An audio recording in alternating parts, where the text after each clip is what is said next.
Bom dia, boa tarde, boa noite aos seguidores do nosso canal Cultura Latino-Americana. E você que ainda não é seguidor, quem puder aí, gente, se inscreva no nosso canal, curta, compartilhe, comente, que vale a pena. Nosso canal, o canal que fala sobre a arte, sobre a cultura latino-americana.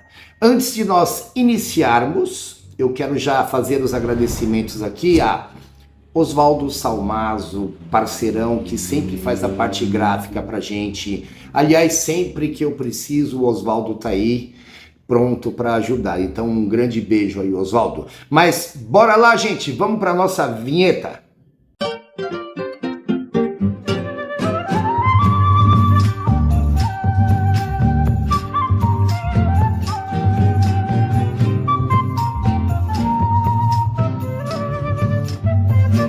Poesia. Música, arte, Histórias e lendas. é aqui no Cultura Latino-Americana.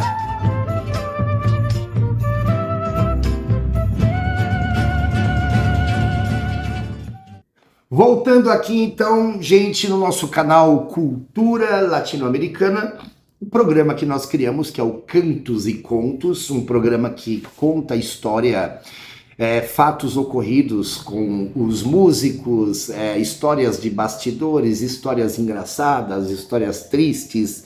Bom, espero que não venham histórias tristes, né? Mas muitas histórias engraçadas. Hoje, cumprindo uma promessa que eu fiz em vídeos anteriores, né? Nós estaremos aqui com a presença de uma das grandes personalidades da nossa música popular brasileira. Um cara que trouxe várias canções e embalou as nossas rádios na década de 80, que era maravilhoso, né? Eu curtia muito na época, gente. Aliás, eu interpretei essa canção, né? Que é a Paixão. Não vai ser o tema do programa, mas é só para relembrar, né? E Paixão, uma música que eu interpretei há um mês atrás, agora na Diajam, de Diadema, e que é um evento que nós realizamos aqui, que depois eu vou contar essa história, né? E dediquei muito essa canção, gente. Dediquei muito a uma pedra preciosa na minha vida, que é a Alessandra, né? Então fica aí sempre essa canção dedicada para ela. Mas enfim, o tema de hoje é outro, tá? E também quero dedicar o programa a uma grande amiga, Tânia Bárbaro, que é fanzaça da dupla, né? E a Silvana de Brasília também, que é uma pessoa maravilhosa, fã do Raízes de América, que curte pra caramba e curte a dupla também. E eu tô falando a dupla, e não falo quem é. Oh, que pena. Vamos receber hoje aqui com muita alegria, com muita satisfação, com muito carinho, essa personalidade, essa figura que eu já conheci pessoalmente em 2006, por aí, não me recordo agora, né? Da dupla Cleiton e Cledir. Vamos receber aqui com muito carinho e ouvir essa história, né? Na voz do próprio Cleiton. Bora lá então? Cleiton, seja muito bem-vindo ao nosso canal, meu irmão. Satisfação imensa ter você aqui com a gente. Bora lá. Oi, Jara, tudo bem? Prazer participar aqui do teu projeto, obrigado pelo convite. Eu sou Cleiton Ramil, da dupla Cleiton e Cledir, e estou aqui para contar para vocês uma história interessante da minha carreira. O assunto que eu escolhi é sobre a música Vira Virou, que é uma das minhas músicas que fez muito sucesso, foi muito importante na minha carreira, por vários motivos, né? Uma música gravada nos anos 80 pelo MPB4, que fez muito sucesso no Brasil, essa gravação. A dupla Cleiton e Cledir também gravou. Mercedes Sosa, né, que foi a grande voz da América, e gravou também o Vira Virou em espanhol, levou pelo mundo afora. Eu tive, inclusive, fazendo um pequeno parênteses antes de contar a história da criação dessa música, eu morei em Paris, num período em que eu estava fazendo estudos com o meu mestrado de música, e aí a Mercedes estava por lá viajando, e eu fui lá pedir um apoio para ela, estava carreira solo naquele momento, o Cledir e eu estávamos separados, e aí eu cantei com ela lá em Paris, né, num teatro abarrotado de gente, dentro dessa excursão que ela estava realizando por toda a Europa, né? E ela foi muito querida. Quando eu falei com ela, me deu um abraço, um beijo, diz assim: "Que bien, querido, que vas a cantar comigo." Sempre super generosa, né? Talento incomensurável.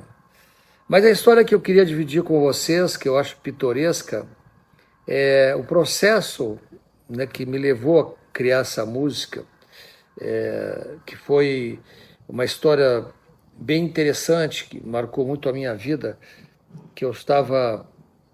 o meu primeiro grupo se chamava Almôndegas, e nós gravamos 4 discos com esse grupo, né, que tinha uma ligação muito forte com a cultura do sul do Brasil, buscávamos uma linguagem que tivesse a ver com o sul do Brasil, mas de uma maneira moderna, que fosse representativo para a música do sul do Brasil, que também se falasse da cultura urbana, né, de Porto Alegre, enfim, onde a gente morava naquela época. E quando o Almôndegas acabou, me sobrou algum dinheirinho, não grande coisa, porque o grupo acabou exatamente por falta de recursos, já não tinha muita perspectiva de dar continuidade ao nosso trabalho, e nós paramos.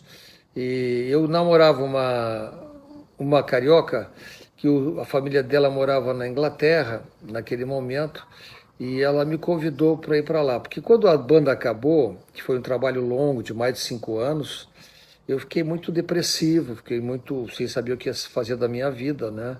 Eu tinha trancado uma faculdade de engenharia eletrônica, que eu sou formado em engenharia, e também em composição e regência na parte de música.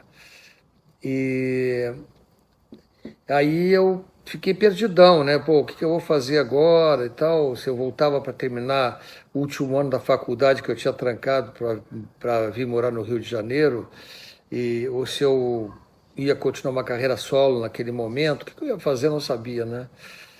E naquele meio termo, nesse momento, que era verão, final dos anos 78, início de 79, eu nunca tinha ido à Europa.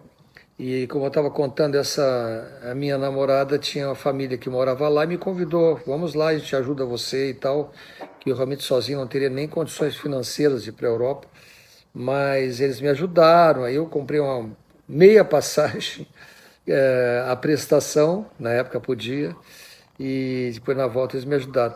Mas eu fui, e depois, quando eu cheguei na Inglaterra, como eu sou descendente de espanhóis, eu tenho cidadania espanhola, meu avô era um imigrante que tinha vindo da Galícia, um país que eu tinha muita vontade de conhecer, e eu comecei a fazer uma viagem sozinho. Depois ela ficou lá com a família, eu saía peregrinar pela Europa, como mochileiro, assim, né? Botei uma mochila nas costas e violão, sempre violão a tiracolo, fui viajar pela Europa.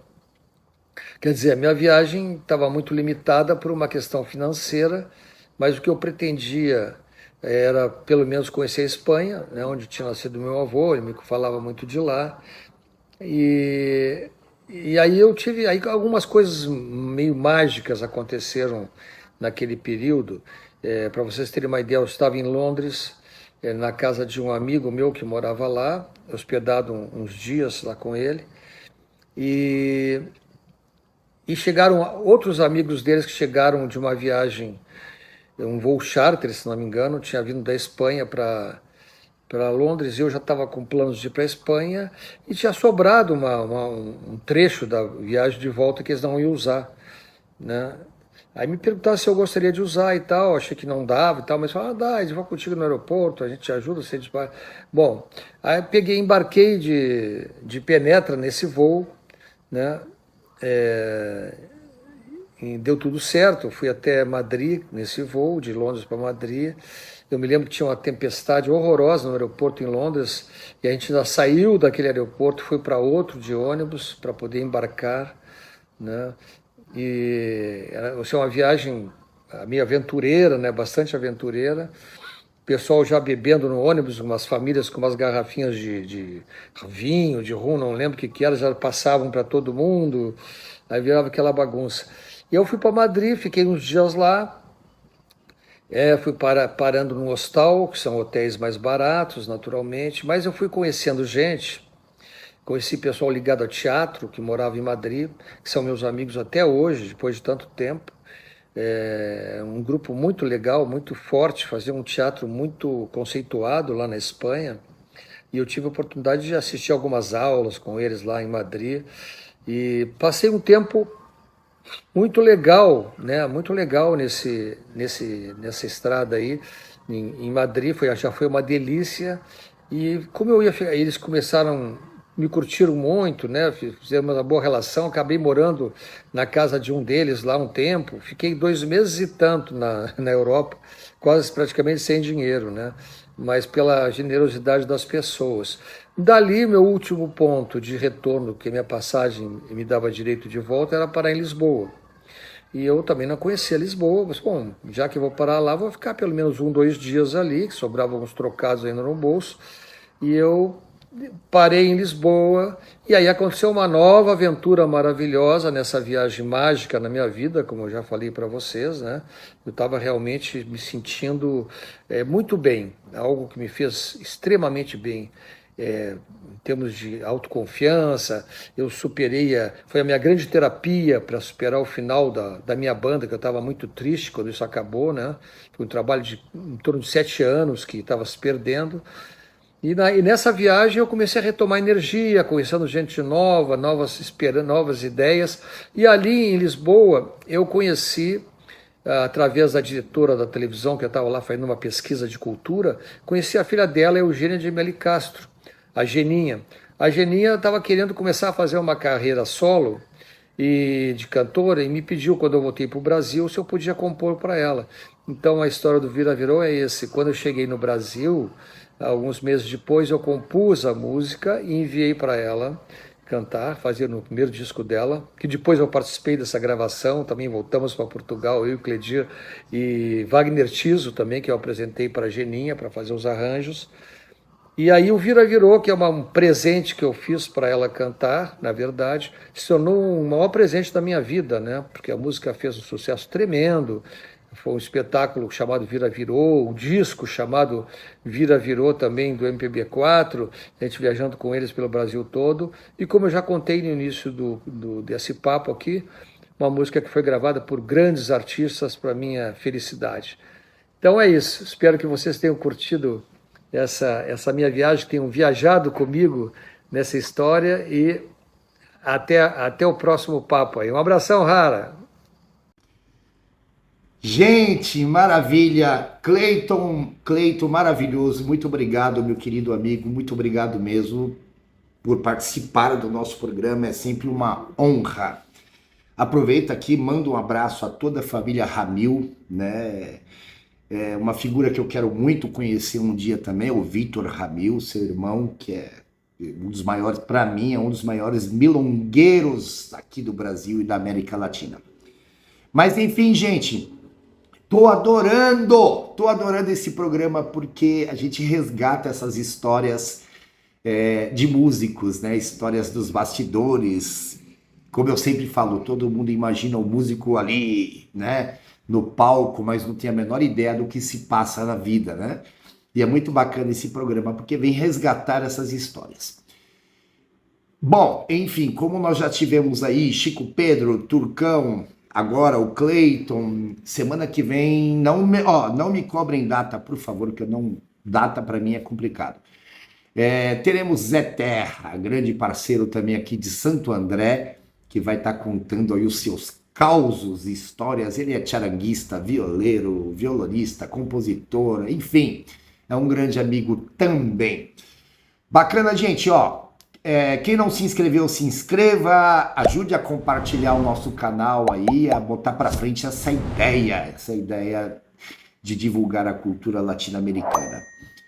E, enfim, eu só tenho que agradecer a todos vocês aí por tudo, agradecer pela participação E vamos embora, né, gente? Vamos fazer arte, vamos produzir, vamos contar as histórias da América Latina, as lendas, a música, a arte, a política, enfim.